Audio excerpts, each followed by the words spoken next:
Gracias, Luz Marina. En el comienzo de nuestro segundo ciclo de viajes por las ciudades de Europa, continuaremos hoy visitando la cuna del Renacimiento italiano, representado por estas tres urbes artísticas que iniciaron la transformación de la Edad Media al mundo moderno.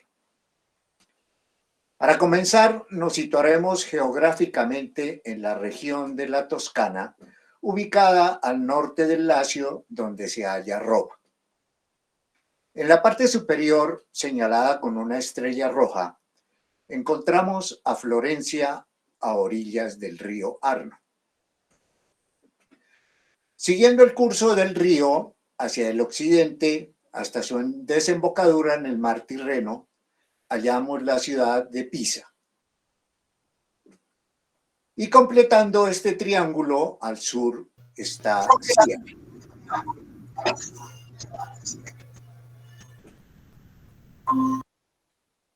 Con la siguiente imagen llegamos a la primera de ellas.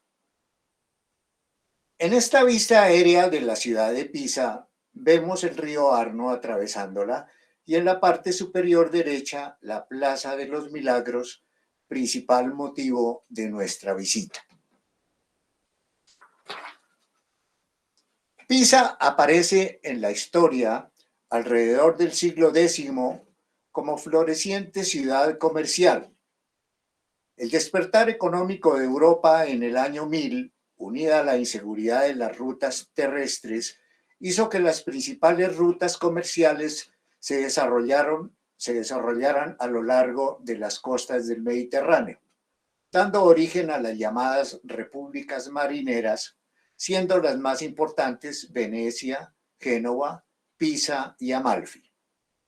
Estas ciudades, expuestas a las incursiones de los piratas, en especial de los sarracenos, nombre con el que designaban a los musulmanes en aquella época, organizaron de un modo autónomo su defensa, dotándose de poderosas flotas de guerra.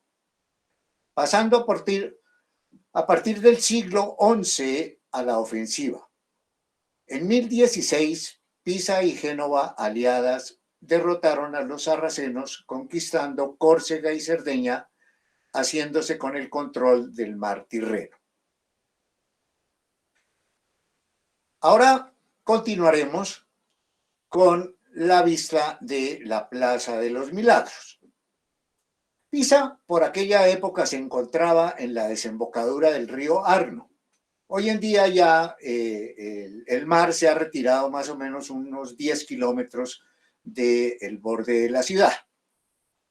En esa época alcanzó su máximo esplendor entre los siglos XII y XIII, cuando sus barcos controlaban el Mediterráneo occidental. La rivalidad entre Pisa y Génova se agudizó y estalló en la batalla de Meloria en 1284, en la que los genoveses hundieron la flota de Pisa, marcando el declive del poderío de esta ciudad. De esta época de esplendor quedaron como testimonio los magníficos monumentos arquitectónicos localizados en la llamada Plaza de los Milagros, que prácticamente marcaron el esplendor del arte románico y los albores del Renacimiento. Entonces aquí en esta imagen estamos viendo una vista lateral de la catedral con su cúpula y al lado derecho la famosa torre inclinada de Pisa. Ahora vamos a continuar viendo en detalle la catedral.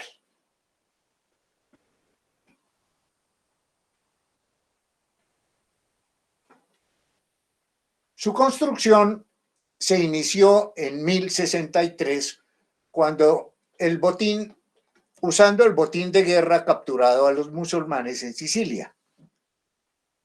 En un nuevo estilo llamado románico pisano, se fundieron en ella elementos estilísticos diversos, clásicos, bizantinos e islámicos, para probar la presencia internacional de los mercaderes pisanos de aquellos tiempos. En el mismo año se iniciaba también la reconstrucción de la Basílica de San Marcos en Venecia, por lo que puede asumirse que también hubo cierta rivalidad entre las dos repúblicas marítimas para crear el lugar de culto más bello y suntuoso. La obra se concluyó en 1180. Ahora vamos a entrar a la iglesia y vamos a detallar. Por ejemplo, en la parte superior vemos el techo plano y las arcadas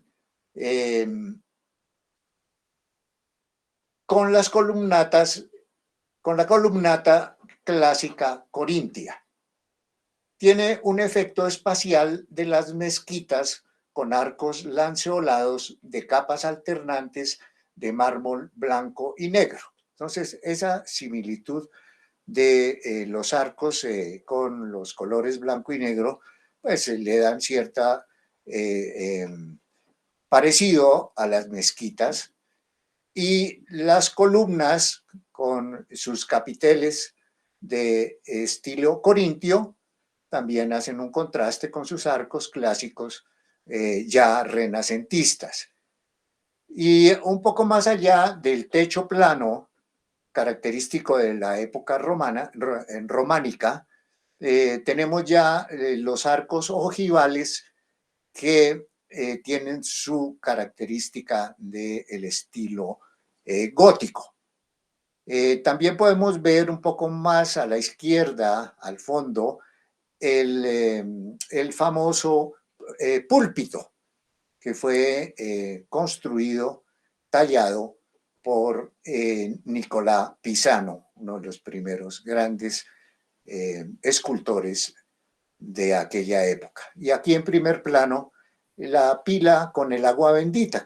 Recordemos que acostumbrábamos a tomar, a colocar nuestro dedo y a santiguarnos al entrar y salir de las iglesias con el agua bendita. Entonces, esta es más o menos la descripción general del interior de la catedral. Enseguida vamos a ver ya el ábside, que es un enorme mosaico de estilo bizantino creado por el pintor Cimabue en 1302. Entonces, aquí vemos pues la influencia todavía del arte bizantino con Jesucristo allí en todo su esplendor. Continuamos ahora con el baptisterio. El redondo edificio fue el segundo en erigirse en la plaza después de la catedral. Comenzó a construirse en 1152 en estilo románico, sin embargo, no se terminó hasta 1363, cuando la planta superior y la cúpula fueron añadidos en estilo gótico por Nicolás y Giovanni Pisano, padre e hijo, los más grandes escultores y arquitectos del siglo XIV. Dedicado a San Juan Bautista, es el baptisterio más grande de Italia, con una altura de 55 metros y un perímetro de 107 metros. Ahora entraremos a ver su interior. Es impresionante pero sencillo. Carece de decoración y tiene una acústica destacada. La pila bautismal, situada en el centro, sobre 3 escalones, data de 1246. Lo más notable es el púlpito, que fue esculpido entre 1255 y 1260 por Nicolás Pisano, autor también del púlpito de la catedral. Contiene escenas de la vida de Cristo en 5 paneles, mientras que las columnas están coronadas por representaciones de las virtudes. Nicolás Pisano es señalado como el precursor de la escultura del Renacimiento al establecer las representaciones clásicas. Ahora vamos a ver el campanario. Conocido como la Torre de Pisa, fue construido en 3 etapas durante 199 años. La primera planta, rodeada de semicolumnas con capiteles clásicos y arcos ciegos, todo ello en mármol muy blanco. Se comenzó en 1173 en un periodo de éxito militar y prosperidad. Después de que se construyera la tercera planta en 1178, la torre se inclinó 3 metros hacia el norte, cesando su construcción durante un siglo, debido a las guerras entre pisanos y sus vecinos. En 1272 se retomó la construcción añadiendo 4 nuevas plantas. Las obras se detuvieron nuevamente en 1284 por la derrota ante Génova y finalmente en 1372 se construyó la última planta, el campanario, y se colocaron las 7 campanas que corresponden a las notas de la escala musical. Combinando armónicamente los elementos góticos del campanario con el estilo románico de la torre, se concluyó la obra. La inclinación causada por unos cimientos débiles sobre piso inestable continuó hasta que en 1990 fue cerrada y luego de 10 años de trabajo de estabilización se abrió nuevamente con 3.9 metros de inclinación. Ahora vamos a ir al centro de la ciudad para ver algunos de los edificios interesantes. El Palazzo de la Caruana. El antiguo Palacio del Pueblo, en funcionamiento desde 1261, fue remodelado profundamente por Giorgio Vasari entre 1562 y 1564, transformando la fachada medieval al fundir arquitectura, pintura y escultura. En la decoración sobresalen las pinturas al grafito. Entonces, el grafito es un sistema de decoración que va grabando las paredes como si fueran unos grafitis. Con figuras alegóricas y signos del zodiaco dibujados por el mismo Vasari, junto con escudos y bustos de mármol en la galería superior, y frente al edificio la estatua del gran duque Cosme I de Medici, patrocinador de la obra. Actualmente es un centro de atracción cultural y estudiantil por la presencia de la sede central de la Escuela Normal de Pisa. Entonces, este es el edificio principal de la plaza en honor del gran duque Cosme de Medici. Vamos a ver otro edificio interesante que se llama el Palazzo del Orologio, o sea, el Palacio del Reloj. Es un antiguo edificio medieval compuesto de 2 torres donde residía el capitano del popolo, o sea, el capitán del pueblo, la máxima autoridad en la época de 1257. A la derecha, la famosa Torre del Hambre, donde se desarrolló el terrible drama del conde Ugolino, comandante naval y uno de los más prominentes líderes cívicos de Pisa, que fue capturado por su enemigo político, el arzobispo Ruggieri, y encerrado aquí junto con sus hijos para morir de hambre. 20 años después sería protagonista del canto 33 del infierno en la Divina Comedia del Dante. Tras la unificación de las 2 torres a través de un arco con el reloj llevada a cabo por Giorgio Vasari en 1554, adquirió su forma actual.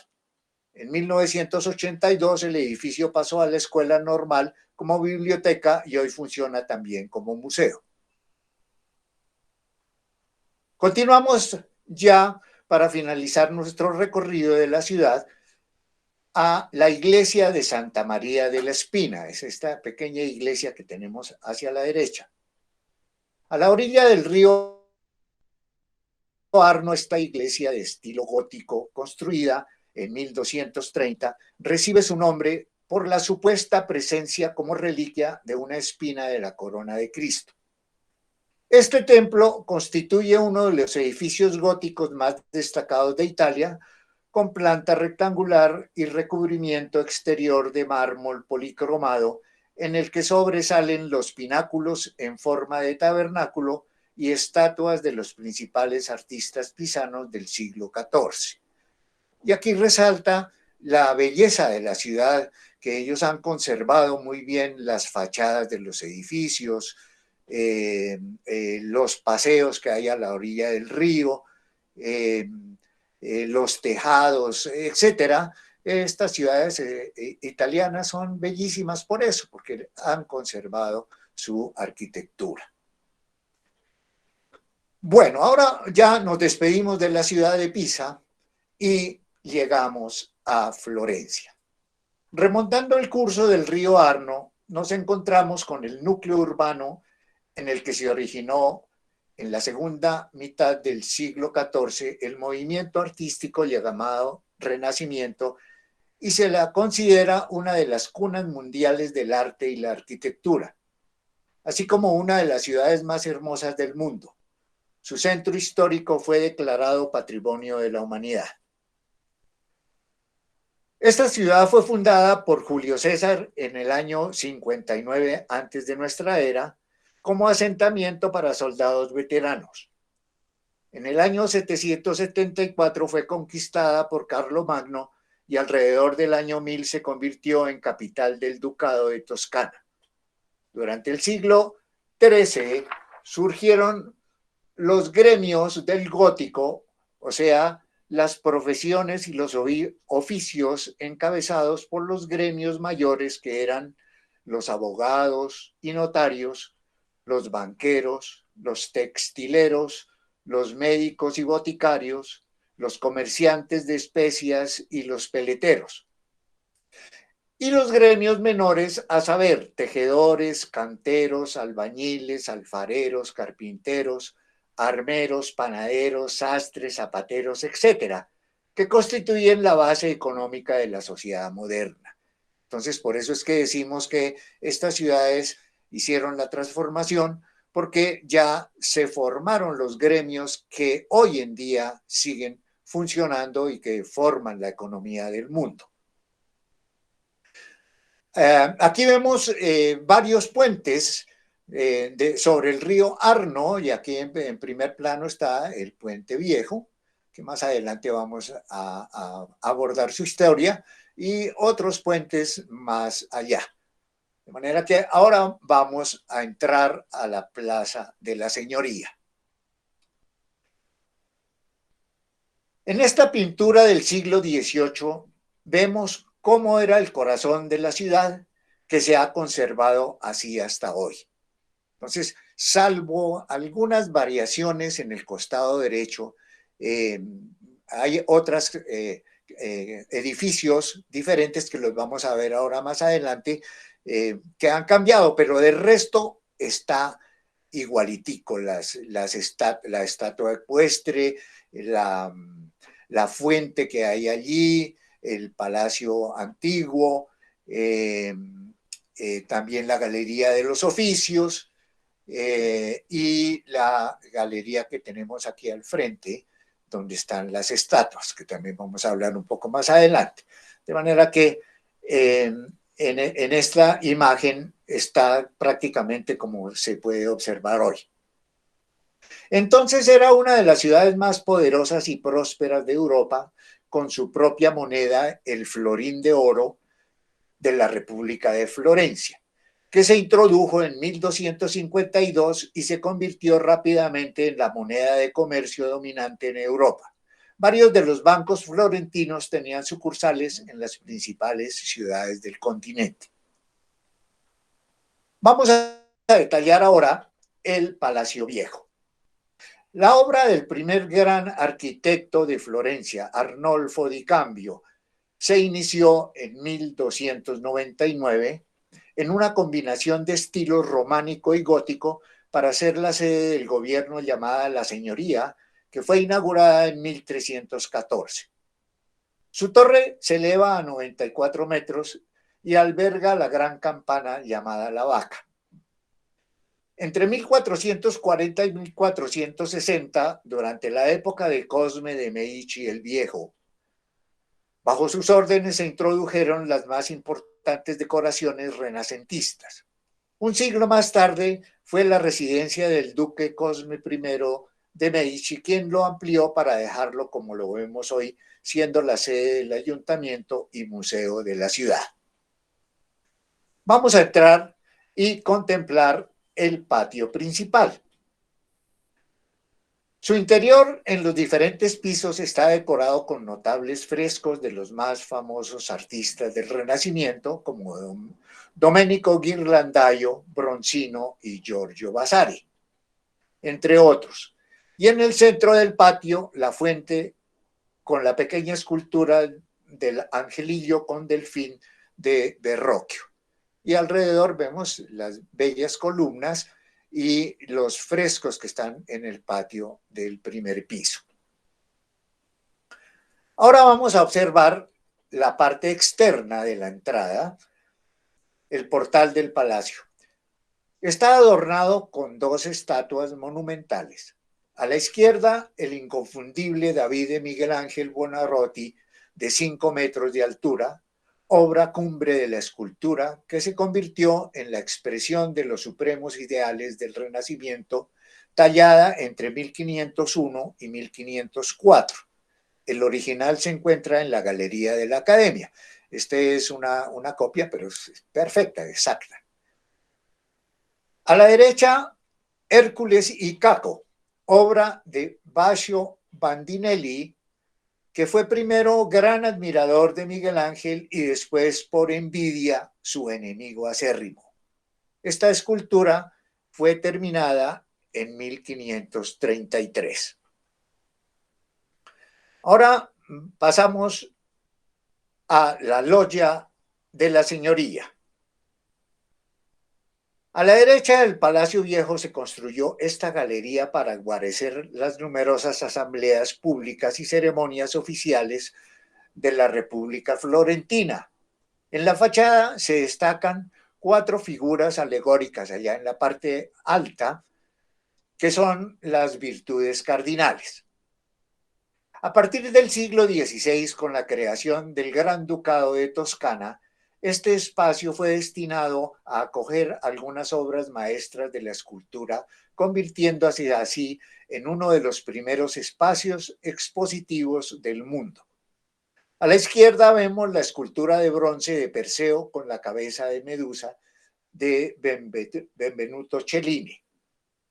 Bajo el arco central, Patroclo y Menelao, que es una escultura romana que se encontró en las ruinas de Roma y que fue trasladada aquí y es una de las esculturas más importantes de este lugar. A la derecha, el rapto de las Sabinas de Gian Bologna, que fue uno de los escultores de aquella época. Y detrás de estas primeras estatuas se encuentran esculturas femeninas de la antigua Roma, que también fueron encontradas en las ruinas de Roma y que fueron trasladadas porque las adquirieron los más importantes mecenas como los Medici y otros personajes, otros banqueros, y las colocaron acá. Entonces esta es una galería de esculturas en medio. La ciudad en sí es una galería de arte. Ahora vamos a ver otro de los elementos importantes, que es la fuente de Neptuno, que queda en un costado del Palacio Antiguo, el Palacio Viejo. Es una obra de Bartolomeo Amanati, que fue tallada en 1565. Entonces, está rodeada de varias figuras, unas ninfas, algunos figuras marinas, etcétera. Y al lado derecho tenemos el león llamado Marzocco, que fue una obra de Donatello, de 1460, con el escudo de la ciudad. Y a la izquierda, allá al fondo, un poco lejos, está la estatua ecuestre del el duque de Medici. Bueno, entonces ahora vamos a continuar con otra vista de la Plaza de la Señoría. Entonces, este es el costado que ha cambiado en comparación con la pintura que vimos del siglo XVIII. Este es el único costado que ha cambiado. Entonces, estos edificios ya son del siglo XIX, pero continúan teniendo la apariencia normal de los antiguos edificios del siglo XVI. De manera que allá también vemos la estatua ecuestre de Cosme I de Medici. Y aquí a un lado está parte de la fuente de Neptuno. Enseguida vamos a ver una calle típica de la ciudad. Entonces, así son las calles normales de las ciudades italianas, y al fondo, son bastante angostas, pues son calles que se formaron al final de la Edad Media, comienzos del Renacimiento. Sus características ventanas con su protección, los frentes de piedra, algunas casas con sus ventanas protegidas por rejas de hierro, y al fondo vemos ya la cúpula de la catedral de la ciudad. Bueno, ahora veremos el Puente Viejo. El primer puente que se construyó era en madera y fue construido por los romanos en el año 123 antes de nuestra era. Fue destruido al final del imperio y se ignora cuántas veces fue destruido y reconstruido por las frecuentes inundaciones del Arno. El actual se construyó entre 1335 y 1345 y es obra del pintor y arquitecto Taddeo Gaddi. La estructura se sostiene sobre 3 arcos de 30 metros cada uno y es uno de los símbolos de la ciudad y uno de los puentes habitados más famosos del mundo, que atraviesa el río Arno en su punto más estrecho. Hoy alberga joyerías y tiendas de recuerdos. Sobre él vemos el corredor Vasariano, que une la Galería de los Oficios en un trayecto de 800 metros con el Palacio Pitti, residencia del duque Cosme I de Medici. Entonces, el conde encargó la construcción de la Galería de los Oficios, y a él no le gustaba andar por las calles de la ciudad porque se exponía a atentados, etcétera, y le disgustaba andar entre la gente.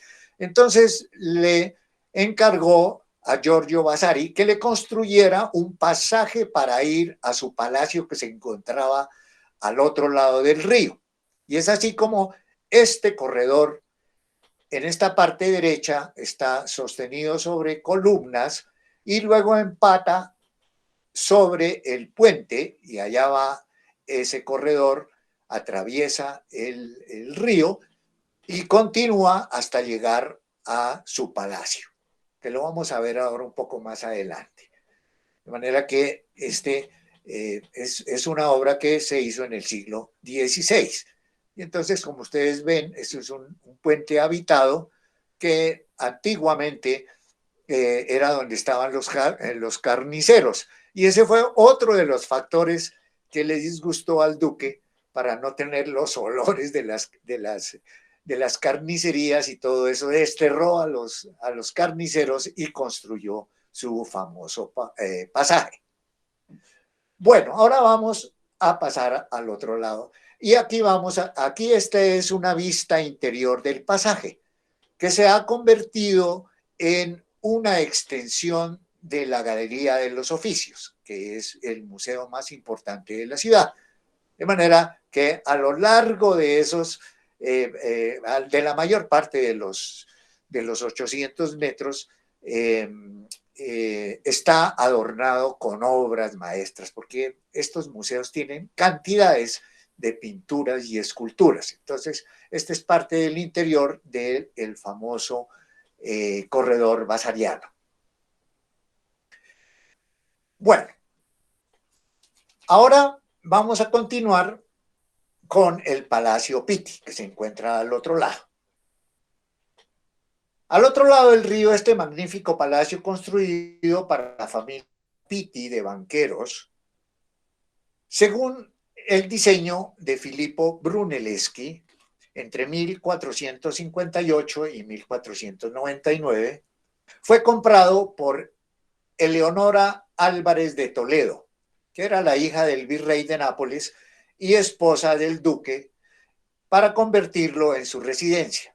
Entonces, en aquella época, la familia Pitti de banqueros habían sido estafados porque le prestaron plata a un rey y el rey no les quiso pagar y entonces quebraron, y aprovechó la hija del virrey de Nápoles, que eran españoles, y aprovechó y compró este palacio.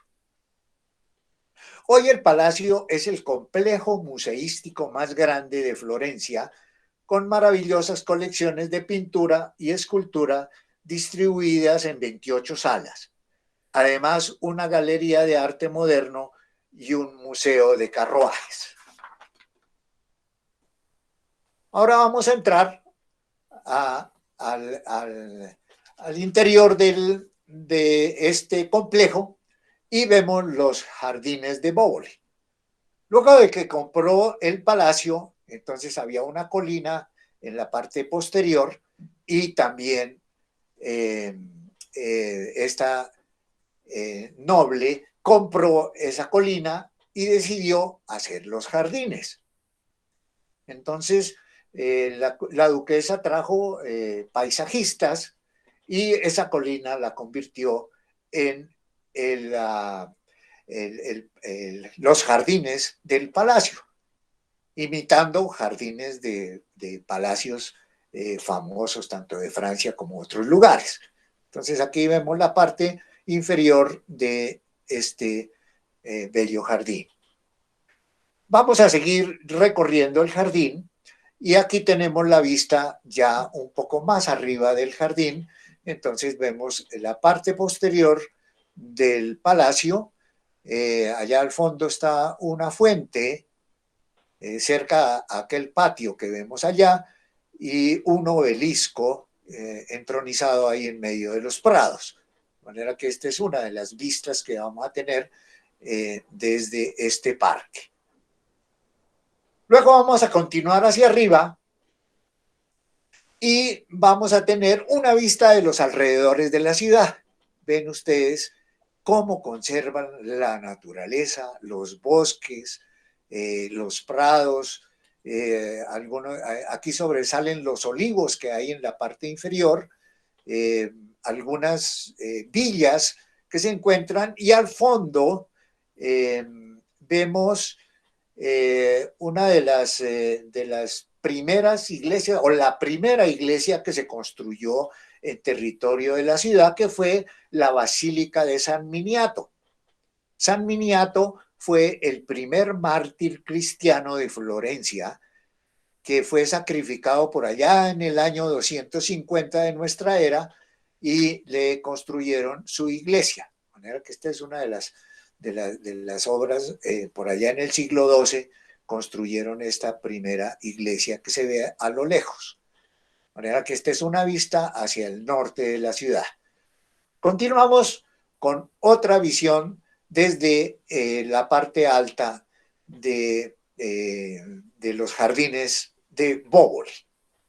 Entonces vamos a ver ahora otra imagen, que es la que da al centro de la ciudad. Entonces, desde la parte alta se ve ya la catedral, el campanario, la torre del edificio antiguo y los tejados de esa parte central de la ciudad. Ahora vamos a continuar viendo otra imagen. También aquí esta la tomé desde una fortaleza que se encuentra en la parte superior, y aquí hay una gran azotea en Gravilla, y allí estaban exponiendo una serie de esculturas en hierro fundido, que son las que se ven allí en medio de los visitantes. Entonces ahí que comienza una persona sentada, se va levantando y termina al lado derecho ya completamente erguido. Y la vista de otra parte de la ciudad.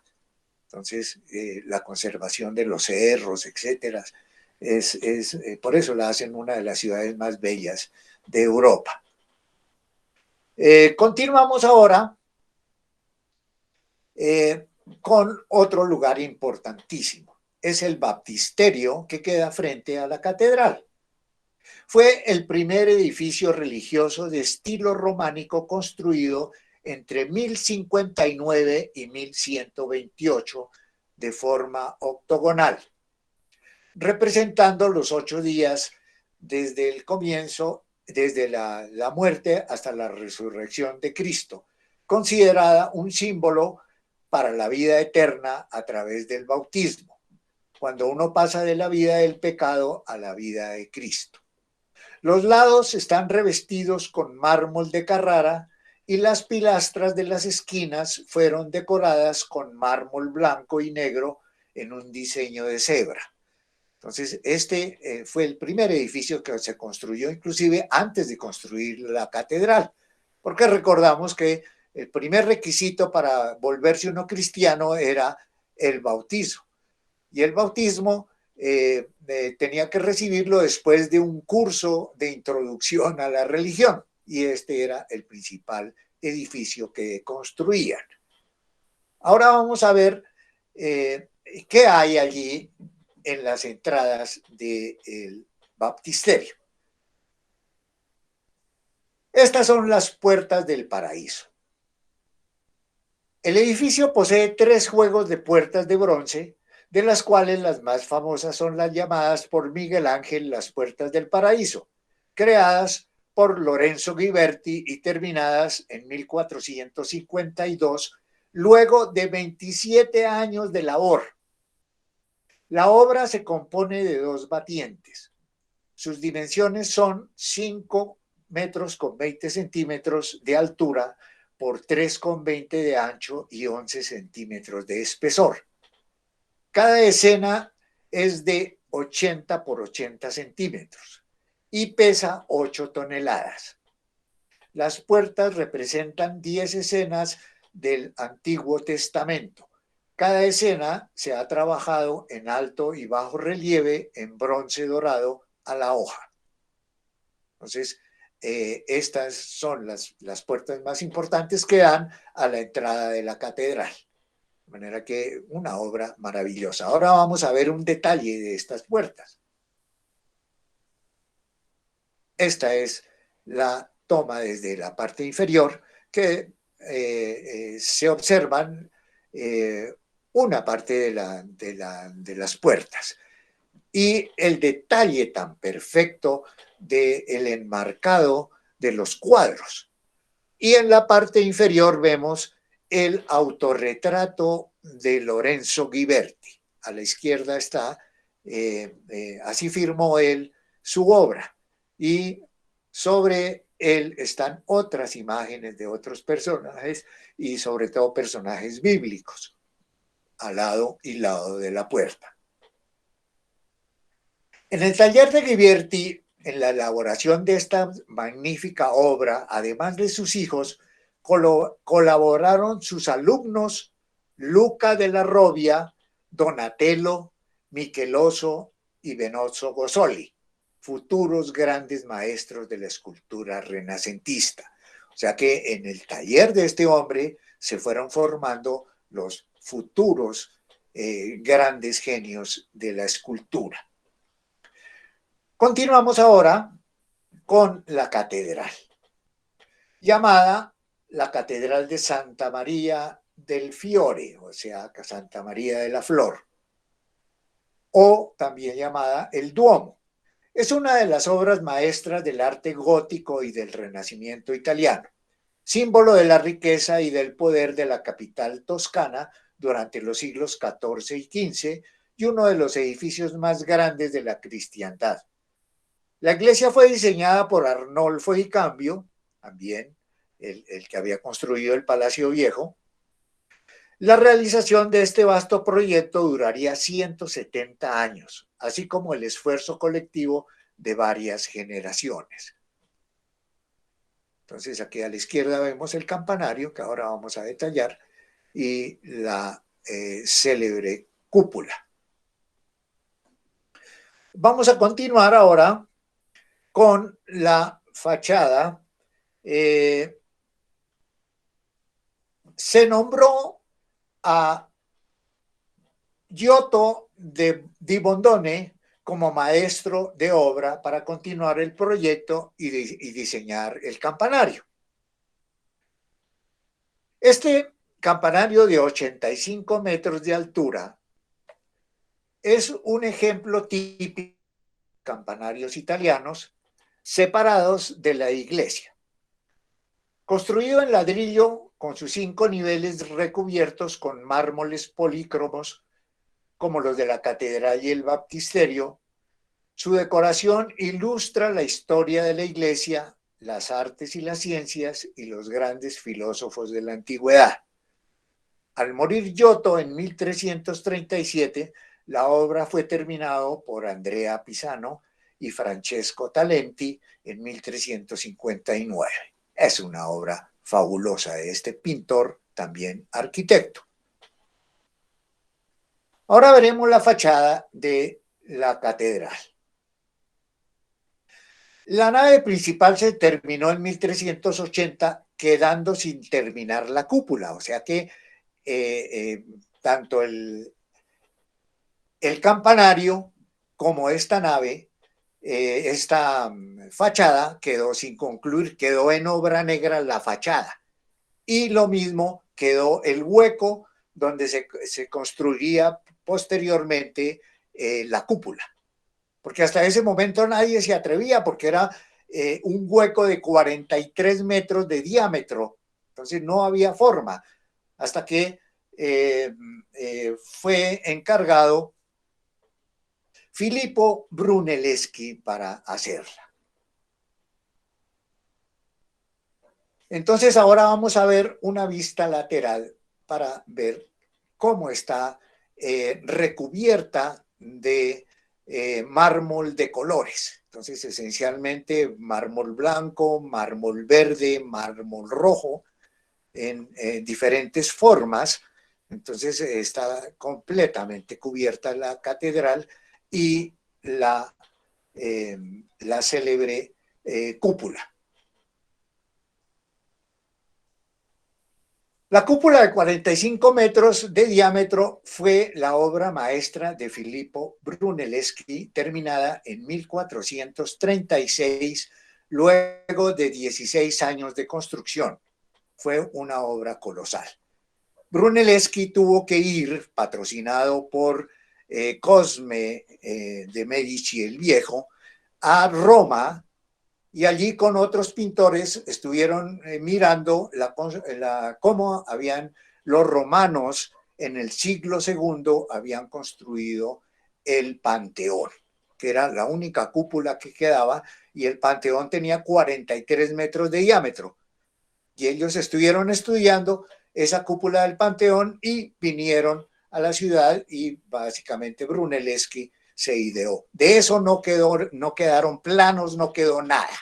Nadie sabe cómo construyeron esta maravilla de cúpula que está más o menos a 50 metros de altura del piso.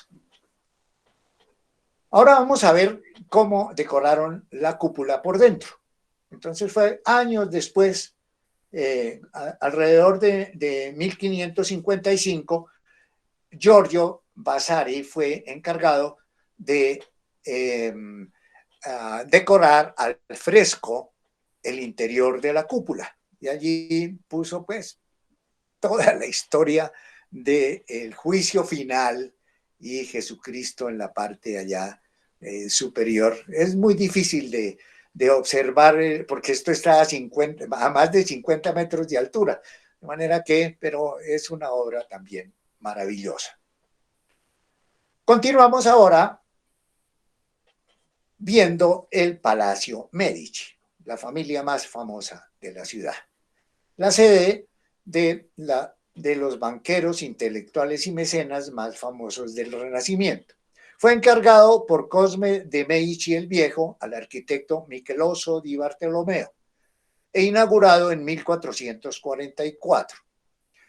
Es una imponente mole cúbica de elegante fachada con su almohadillado gradual para dar esbeltez, y las ventanas ojivales con arcos se convirtieron en el prototipo oficial de la arquitectura civil renacentista y el símbolo de la potencia política de los Medici.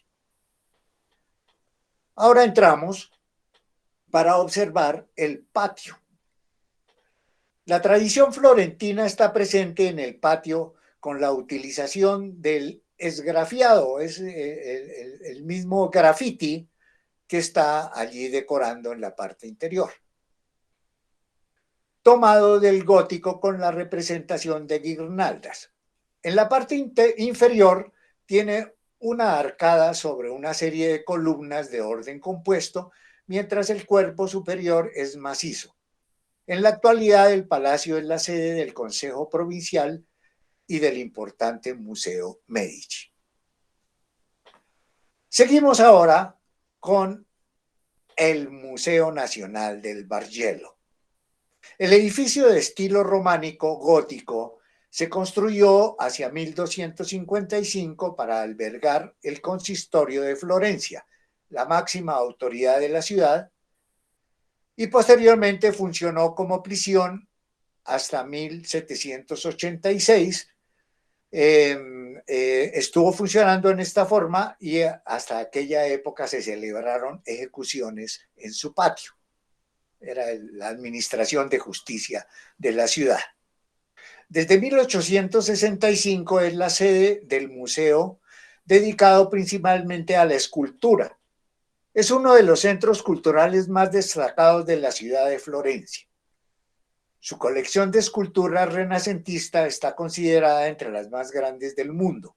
Incluye obras de Donatello, Ghiberti, Miguel Ángel, Verrocchio, Benvenuto Cellini, Amanati, Juan de Bolonia y otros escultores importantes.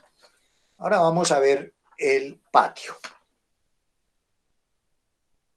Entonces, en el patio vemos la exquisitez de trabajo que hicieron en esto, a pesar de que era un edificio público en los comienzos, su escalera, los adornos, el tallado que hacen de cada una de las columnas, imágenes. Entonces, en esta parte, en los corredores, hay una serie de placas coleccionadas de aquella época, esculturas también, y la pila clásica en la mitad del patio. Aquí en esta parte era donde tenían el cadalso para ejecutar a los delincuentes que estaban condenados a muerte. Entonces, ahora vamos a penetrar para ver algunas de las obras maestras que guarda este museo. Entonces tenemos de Donatello. A la izquierda, el San Jorge. Es una escultura de mármol polícromo de 2,15 metros de altura, encargada a Donatello por el gremio de los armeros en 1417 para la iglesia de Or-Saint-Michel, y está considerada la primera obra renacentista. Entonces, cada uno de los gremios de la ciudad encargaba a los mejores escultores una imagen para adornar la iglesia de Or-Saint-Michel, que la vamos a ver más adelante. Y a la derecha, el David, el famoso David de Donatello. Es una escultura de bronce de 1,58 de altura, fundida en 1440. Con ella, Donatello recupera la estatua clásica desnuda al servicio de la religión y los nuevos ideales humanistas por encargo de Cosme de Medici el Viejo para los jardines de su palacio. fue una obra muy controvertida en su tiempo por la pose juzgada como equívoca. Entonces, sí, esto fue un escándalo en la ciudad. Él está haciendo una pose y como Donatello era gay, entonces esta fue la expresión y eso no le cayó muy bien a los entendidos. Y entonces vemos la expresión de ese par de muchachos que están allí observándola. Continuamos ahora con otro par de imágenes bellísimas. A la izquierda está el David de Verrocchio, unos 30 años después del David de Donatello, encargaron a Verrocchio que hiciera este David. También por uno de los Medici. Este era el nieto de Cosme el Viejo y el famoso Lorenzo el Magnífico de Medici. Es una escultura de bronce de 1,25 de altura que representa al joven David en una pose triunfante con la cabeza de Goliat a sus pies. Se dice que el modelo utilizado por Verrocchio fue su alumno Leonardo da Vinci. De Leonardo no hay ninguna imagen de cuando era joven, pero parece que esta era la imagen de Leonardo da Vinci cuando tenía por ahí unos 16 años. Y a la derecha, una escultura de mármol de 2,3 metros de altura. La primera gran obra maestra de Miguel Ángel. A los 22 años, este muchacho hace esta maravilla, en 1497, y que simboliza el espíritu del hedonismo clásico. Entonces, imagínense ustedes si no tenía vocación de ser el más grande escultor de la historia. Entonces, este fue su primer gran trabajo a los 22 años. Continuamos ahora saliendo y vamos a ver la Basílica de San Lorenzo. Fue encargada por Cosme de Medici a Filippo Brunelleschi en 1422 y en su construcción al final participó también Miguel Ángel. La iglesia se convirtió en el mausoleo de la familia Medici y como vemos quedó inconclusa la fachada, porque cuando ya iban a construir le habían encargado a Miguel Ángel que diseñara la fachada y en ese momento es cuando la familia Medici cae y son desterrados de la ciudad y por eso quedó así. Pero sin embargo vamos a ver el interior, que ese sí está perfectamente terminado. Este es el interior de la basílica. En la nave central, Brunelleschi empleó elementos arquitectónicos que citan el mundo clásico a través de influencias de las primitivas basílicas cristianas. Entonces, el techo, que es clave, que eso era los techos de las basílicas primeras, que eran románico, del estilo románico, con artesonado, y los capiteles corintios sobre las columnas monolíticas. Entonces, esta es la obra de Filippo Brunelleschi para los Medici. Continuamos ahora viendo los artistas callejeros. Son también unos genios. Aquí vemos a este muchacho que está reproduciendo una de las obras de Miguel Ángel en la Capilla Sixtina. Entonces, a punta de tiza, con tizas de colores, está reproduciendo una de esas imágenes. Y enseguida vamos a ver otra, esta, que es también una de las más famosas. Es perfecta y exacta. Esa es la sibila de la Capilla Sixtina. Entonces, esta es la labor de los artistas callejeros. Continuamos ahora con otra de las iglesias interesantes de la ciudad. Se llama Or San Michel o Huerto de San Miguel. Es un edificio originalmente construido en 1337 como mercado de granos.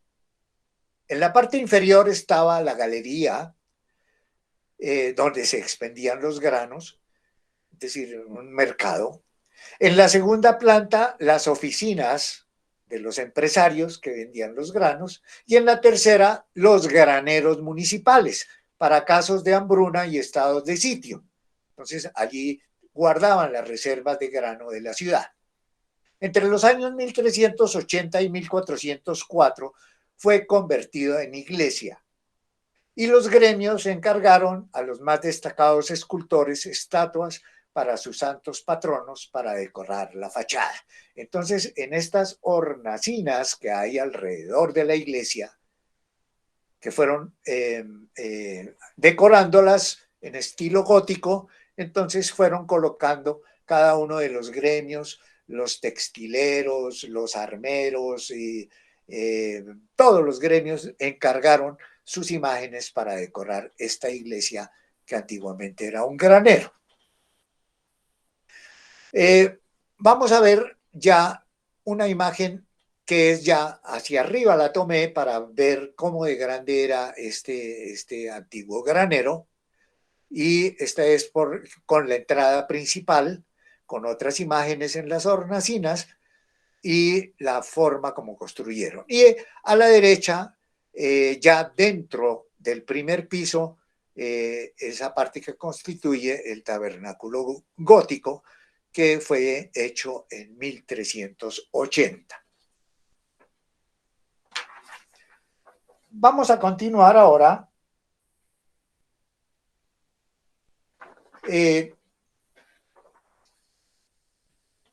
con el segundo piso, que en la actualidad aquí tienen las estatuas que adornaban la parte externa de la iglesia. Entonces las colocaron acá como galería de esculturas, y abajo colocaron copias. Entonces, tanto de las esculturas de bronce como de las esculturas de mármol. Y las están utilizando como sala de conciertos. Entonces, en la siguiente vamos a ver la imagen de aquella noche que estaba yo allí. Tuve la oportunidad de asistir a un concierto con la orquesta del lugar. Entonces, aquí en medio de las esculturas de ese museo están los intérpretes de aquella noche. Continuamos ahora con uno de los edificios más sobresalientes de la ciudad, que es la Galería de los Oficios. Es un palacio y museo que contiene una de las más antiguas y famosas colecciones de arte del mundo. La construcción de este palacio fue comenzada en 1560 por Giorgio Vasari, siguiendo las órdenes de Cosme I de Medici. Su finalidad inicial era albergar las oficinas de administración pública que estaban en el Palacio Viejo. De esta función deriva su nombre de Galería de las Oficinas. ¿Qué quiere decir eso? En el siglo XVIII, la última duquesa, Ana María de Medici, la donó en testamento a la ciudad, abriendo oficialmente en 1765 como museo.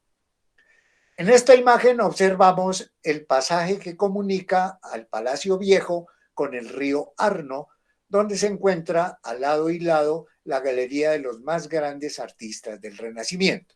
Entonces aquí vemos en este pasaje, a la izquierda y a la derecha, también hornacinas en las cuales están estos grandes artistas e intelectuales del Renacimiento. Y al fondo está ya la salida hacia el río. En la siguiente imagen vamos a detallar algunas de estas imágenes. Entonces, a la izquierda, el primer personaje es Cosme, Cosme de Medici el Viejo. Entonces, que él fue el primer banquero de la familia y el primer gran mecenas que apoyó a Donatello, apoyó a los primeros grandes pintores y escultores, y ese lo llaman el padre de la patria. En la segunda está su nieto, Lorenzo el Magnífico, que también fue el que continuó su obra como mecenas y gran ayuda para todos los grandes artistas. Enseguida viene Giotto di Bondone, que fue también pintor y arquitecto, tal vez el primer pintor del Renacimiento y constructor del campanario de la catedral. Luego viene Nicola Pisano. Nicola Pisano, el primer gran escultor de la ciudad de Pisa. Más abajo a la izquierda, Donatello. Luego tenemos a Dante Alighieri y su Divina Comedia. En el centro está Miguel Ángel. Luego vemos a Leonardo da Vinci y por último Benvenuto Cellini. Estos son algunos, porque hay muchos, hay muchísimos. De manera que esta es una reunión de algunas de las imágenes que logré captar allí. Continuamos entonces. Este es un corredor interno de la Galería de los Oficios. Entonces allí se destacan los techos. Era una maravilla lo que yo veía ahí en esos techos completamente decorados con imágenes alegóricas, etcétera, preciosos. En estos corredores están una serie de bustos de la época romana, de la época griega y estatuas, etcétera. En la siguiente vamos a ver esta imagen de Laocoon, que es una leyenda griega. El original de Laocoon fue hecho en la isla de Rodas por un escultor desconocido griego. Luego los romanos hicieron una copia que fue encontrada en el siglo XVI en las ruinas de Roma y que es la que está en los museos vaticanos. Esa copia romana del original griego antiguo. Y esta, Baccio Bandinelli, un escultor de Florencia, hizo otra copia que es esta que está aquí en la Galería de los Oficios. Estos tipos sí trabajaban, una maravilla. Entonces continuamos ahora. Este está en un extremo de uno de esos corredores. Ahora, dentro de esos corredores están varias imágenes. Por ejemplo, este es un busto griego del siglo V antes de Cristo. Entonces ahí está la diferencia de las imágenes. Los griegos les gustaban sus barbas y en cambio los romanos, como este de la derecha, que es el busto del emperador Trajano, él sí estaba muy bien afeitadito. Entonces, esta es del siglo II de nuestra era. Continuamos ahora con otras de las joyas que hay allí y que es una obra del final de la Edad Media. Es la coronación de la Virgen de Lorenzo Mónaco, que es un arreglo que es prácticamente un tríptico gótico pintado al temple sobre tabla de 1414. Entonces, de una obra de gran colorido y ocupa una de las salas dedicadas.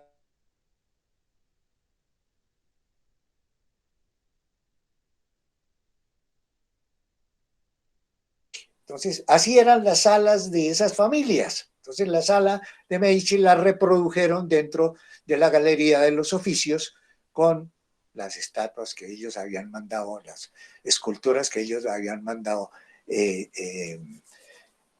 hacer a los grandes maestros. De manera que esto es una de las salas de la Galería de los Oficios.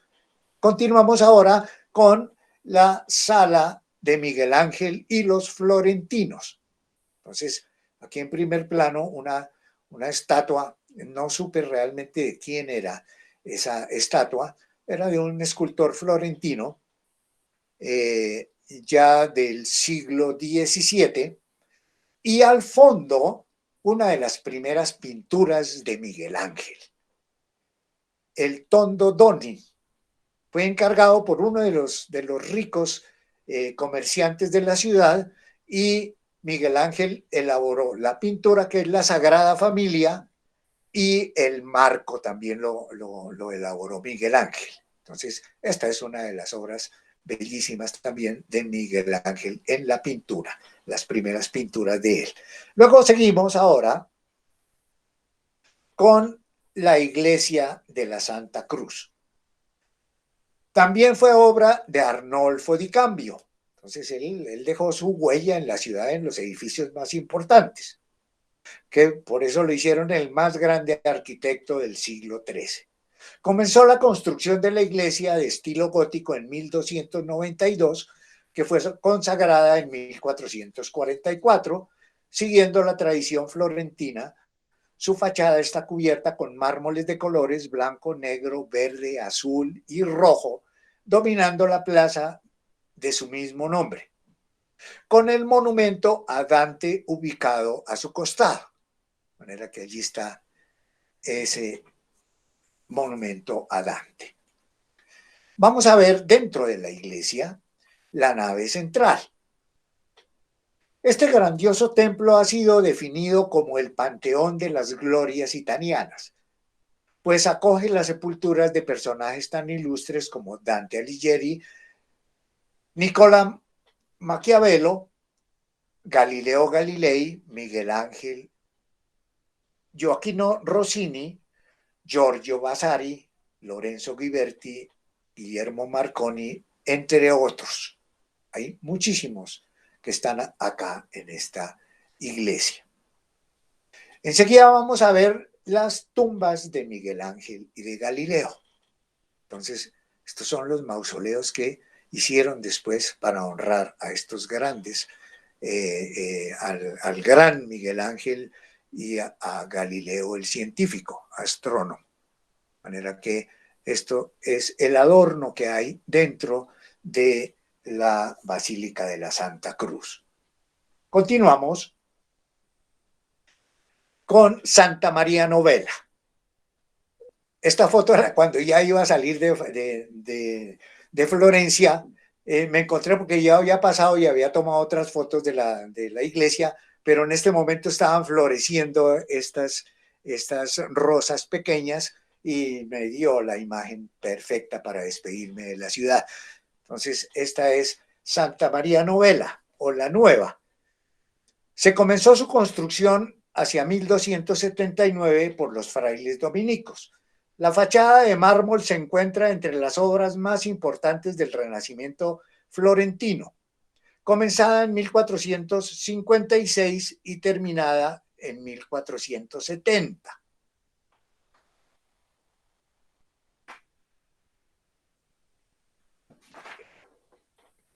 Fue una de las obras maestras de León Battista Alberti en mármol blanco y verde oscuro, armonizando los elementos góticos con los nuevos renacentistas. Entonces, León Battista Alberti fue el encargado de terminar la fachada ya en el siglo XVI. Dentro de esta iglesia, que es otra de las maravillas que guarda los famosos trabajos de los grandes pintores, entonces vamos a ver el interior de Santa María Novella. Aquí tenemos la capilla mayor. Aquí es donde está el altar mayor, completamente labrado en mármol, hermosísimo. Giovanni Tornabuoni, banquero y mecenas aliado de los Medici, adquirió los derechos para decorar la capilla mayor de la basílica, para lo cual encargó a Domenico Ghirlandaio, el más famoso pintor de la época, para la ilustración al fresco de la vida de la Virgen y de San Juan Bautista. La popularidad de Ghirlandaio residía en su maestría en ambientar las escenas sagradas en la vida social de la época y su capacidad inigualable de retratar a los miembros de la alta sociedad florentina. Entonces, le encantaba, y lógicamente que a los grandes personajes de la sociedad florentina le encantaban figurar ahí en esas imágenes. Entonces los colocaba como santos y como personajes importantes de las narrativas religiosas dentro de la capilla. De manera que esta era la forma de pintar de Ghirlandaio. Entre 1485 y 1490 realizó la monumental obra con su taller en el cual figuraban sus hermanos David y Benedetto y su joven aprendiz Miguel Ángel Buonarroti. Aquí fue donde aprendió a pintar Miguel Ángel y su maestro fue Domenico Ghirlandaio. Y ahora ya salimos de la ciudad y nos despedimos teniendo como fondo allá el Puente Viejo y parte del pasaje Vasariano. Entonces salimos de la ciudad de Florencia y vamos a llegar a la ciudad de Siena. Siena, como otras ciudades sobre colinas de Toscana, Siena fue primero un asentamiento etrusco entre los siglos IX y V antes de nuestra época. En la época de Augusto se convirtió en colonia romana. Su florecimiento solo comenzó en el siglo VII, cuando quedó en el camino de las peregrinaciones cristianas hacia Roma, convirtiéndose en un centro de comercio. Al comenzar el siglo XIII, con la creación de la República de Siena y la construcción de la catedral y el palacio público, se dio inicio a la modelación de la ciudad como la conocemos hoy. Comenzamos a recorrer la ciudad con la vista del palacio público. Con el gobierno de los 9, que le dio forma a la República, se inició la construcción del palacio en 1298 con una combinación de los estilos románico y gótico en ladrillo. El edificio se coronó con el campanario llamado la Torre Mangia, de 88 metros de altura, con su brillante cúspide en travertino. Es una de las torres seculares más altas de la Italia medieval. En la base de la torre se destaca la capilla de la plaza, que fue construida en mármol como agradecimiento a la Virgen por el fin de la peste negra que asoló a la ciudad desde 1348. Entramos al edificio y vamos a ver que el palacio continúa siendo la sede de la administración municipal y alberga la oficina del alcalde y la sala del consejo. En la primera planta se encuentra el Museo Cívico, en el que está plasmada en murales la historia de la ciudad y expone las obras de los más importantes artistas. Ahora salimos a la Plaza del Campo. Es la plaza principal del centro histórico de Siena, conocida mundialmente por su belleza arquitectónica. Tiene forma de concha. Fue pavimentada en 1349 con ladrillo rojo, con dibujos de espina de pescado y 10 líneas de travertino que divide la plaza en 9 secciones que convergen frente al palacio público. Los palacios que rodean la plaza albergan las familias prominentes de la ciudad. Y alrededor de esta plaza es que anualmente se lleva a cabo la carrera del palio, que son representantes de cada uno de los barrios de la ciudad, compiten a caballo, montando a pelo en una justa alrededor de esta plaza. Ahora vamos a ver una imagen de las calles, como son las calles de la ciudad de Siena. Entonces siguen siendo calles típicas de la Edad Media. Continuamos ahora con la catedral. Esta es una obra de lo más extraordinario.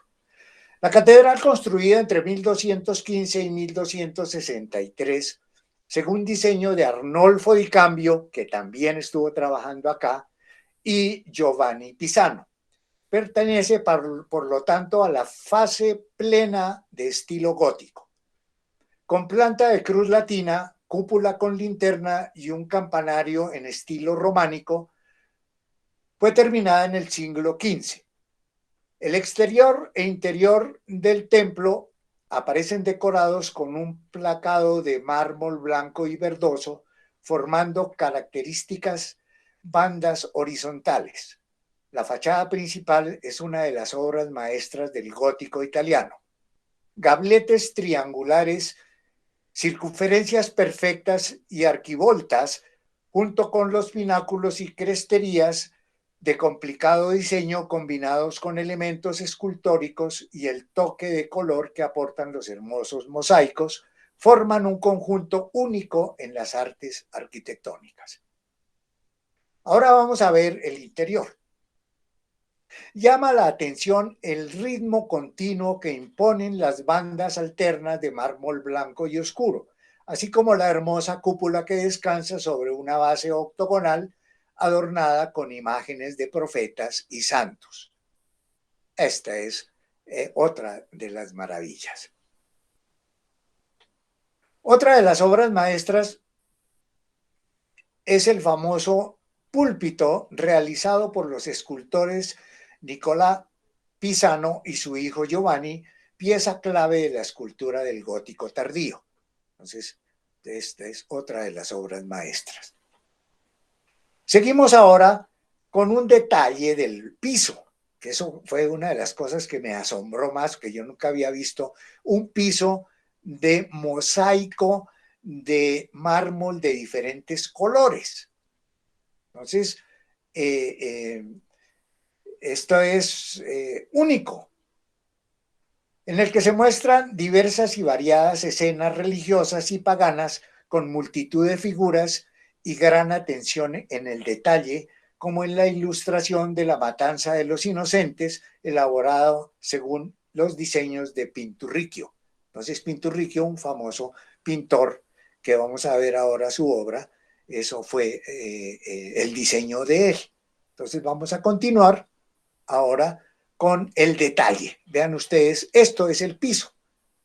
Entonces, esto, ¿cómo hicieron con incrustaciones? Esto es un mosaico con incrustaciones de mármoles de diferentes colores.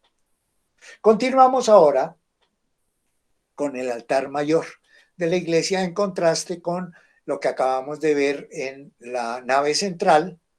Es muy sencillo, y realmente es hermoso. Ahora vamos a ver la obra maestra de uno de los pintores sensacionales que casi nadie lo conoce, la Biblioteca Piccolomini. Resulta que el cardenal de Siena, Enea Silvio Piccolomini, convertido en pontífice en 1458 para suceder a Calixto III, que fue el primer papa de los Borgia, y este Silvio Piccolomini ascendió al solio papal como Pío II. Él había reunido una gran colección de libros. Su sobrino, el Papa Pío III, ya a comienzos del siglo XVI, heredero de la colección, planeó construir una biblioteca anexa a la catedral. La decoración pictórica de la biblioteca fue encomendada a Bernardino di Veto, llamado Pinturicchio. Y esta es la obra. Este pintor fue recomendado por el Papa Alejandro VI. Recordemos que era Rodrigo Borgia, el segundo papa español, para quien Pinturicchio había decorado sus aposentos en el Vaticano y que estaba entonces en el apogeo de su fama. La misión era la de ilustrar la vida del Papa Pío II, el tío de Pío III. Los trabajos se iniciaron en 1502 y fueron terminados en 1507, resultando una de las obras más extraordinarias ejecutadas al fresco solo comparable a la bóveda de la Capilla Sixtina de Miguel Ángel, que en aquel año iniciaba su titánica labor. Para la ejecución de este trabajo, Pinturicchio contó con la colaboración de su alumno Rafael Sanzio, que después sería este otro genio de la pintura. Entonces, vamos a ver el detalle de la obra de Pinturicchio. Aquí hay una de las, estas son paredes planas. Vean ustedes ese trabajo de perspectiva que le da a el fondo y todo esto, y esto ilustra el matrimonio del emperador Federico III y Leonor de Portugal, y fue elaborado por Pinturicchio como parte de todo ese trabajo que acabamos de ver en la biblioteca en 1507. Entonces, para mí uno de los que compite con Miguel Ángel en el trabajo de los frescos.